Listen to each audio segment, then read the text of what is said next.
राजस्थान सबसे खास आपके पास।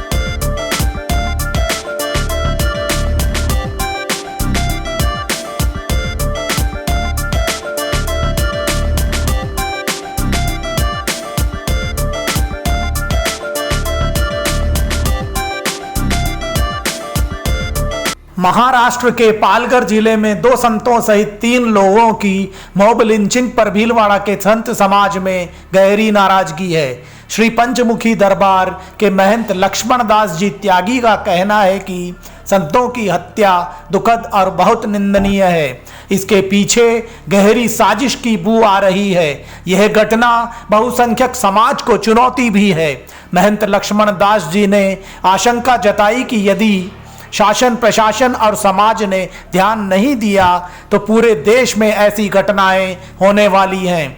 अपनी कुर्सी बचाने के लिए सरकारें कुछ भी कर लेती हैं, इसलिए वे उन पर ज़्यादा भरोसा नहीं करते। संत चाहे किसी भी समाज का हो, उसकी रक्षा होनी चाहिए। हत्यारों को कड़ी से कड़ी सजा मिले। महाराष्ट्र के पालघर में बहुत ही उच्च कोटि के भजनानंदी संतों की निर्मम हत्या जो की गई है वो बहुत ही निंदनीय है, बहुत ही भयंकर अपराध हुआ। ये पेशाची कृत्यों के द्वारा किया गया अपराध है। निश्चित ही जहाँ 300-400 आदमी खड़े हो उनमें संवेदनाशील व्यक्ति एक भी न हो, बड़ा दुख का विषय है। और इसके पीछे वो जो सीधे साधे आदिवासी है उनको कोई शक्ति उनको उकसा रही थी, ऐसा लग रहा था। पुलिस की मौजूदगी में जिस ढंग से निर्मम हत्या की उन संतों की, उसकी मैं बहुत कड़ी निंदा करता हूँ। साथ ही शासन प्रशासन से अपेक्षा है कि वो इस निर्मम हत्या का निष्पक्ष ढंग से जांच करें और दोषियों को कठोर सजा दें। ये जो घटना है ये केवल हमारे संतों के लिए तो दुखद है ही, लेकिन ये पूरे बहुसंख्यक समाज के लिए एक चुनौती वहाँ से निकली है। बहुसंख्यक समाज को इसका मुकाबला करना चाहिए और पूरे देश में सौहार्द पैदा हो, इसी कामना के साथ मैं अपनी वाणी को विराम दूँ। जय श्री राम। महाराज जी, ये संतों के जो हत्यारे हैं उन्हें आपके नज़रिए से क्या सज़ा मिलनी चाहिए? हिंसा के प्रति हिंसा इसका कोई उपाय नहीं है। जो कानून सम्मत जो सज़ा है वो ज़रूर मिलनी चाहिए। और ये इसकी मूल जो है ये हत्या क्यों हुई, ये लोग इतने आक्रोशित एकदम पैशाचिक जैसे कैसे हो गए, इसकी पूरी जांच होनी चाहिए।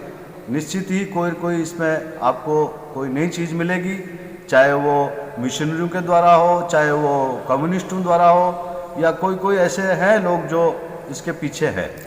आपको लगता है कि इसके पीछे कोई गहरी साजिश काम कर रही थी? गहरी साजिश है। और ये केवल अभी तो पूरे बहुसंख्यक समाज को चुनौती वहाँ से मिली है, पूरे देश में इस प्रकार की घटनाएं होने वाली है यदि शासन प्रशासन ने इस ओर ध्यान नहीं दिया तो, और समाज ने भी ध्यान नहीं दिया तो।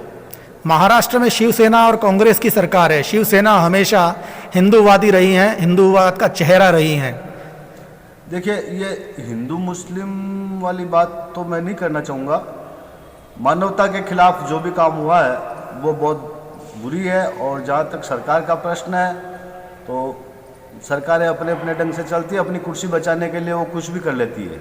इसलिए मैं राजनीतिक पार्टियों पे बहुत ज़्यादा भरोसा नहीं करता हूँ। आप ये कहना चाहते हैं गुरुजी कि संत चाहे किसी समाज किसी धर्म का हो, उसकी रक्षा होनी चाहिए? बिल्कुल होनी चाहिए, चाहे वो किसी भी समाज का हो। कुछ लोग या कुछ पार्टियां इसे राजनीतिक रूप देने या सांप्रदायिक रूप देने की कोशिश कर रही हैं, क्या यह उचित है?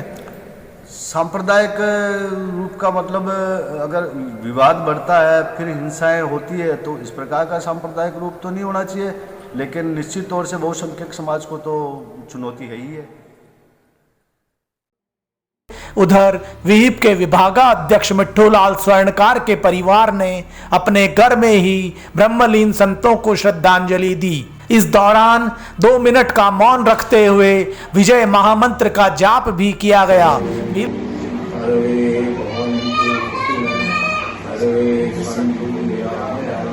सर्वे भद्राणि पश्यन्तु मा कश्चित् दुःखात् भवेत्।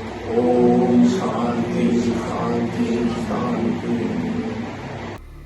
भीलवाड़ा में 3 मई तक कोरोना संक्रमण को फैलने से रोकने के लिए कर्फ्यू लगा है।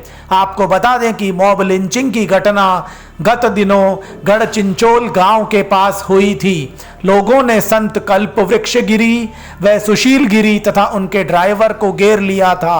दोनों संतों व ड्राइवर को लाठियों व डंडों से पीट पीट कर हत्या कर दी गई। ये संत श्री पंचदश नाम अखाड़ा के हैं। वे अन्य संत की अंत्येष्टि में शामिल होने मुंबई से गुजरात जा रहे थे।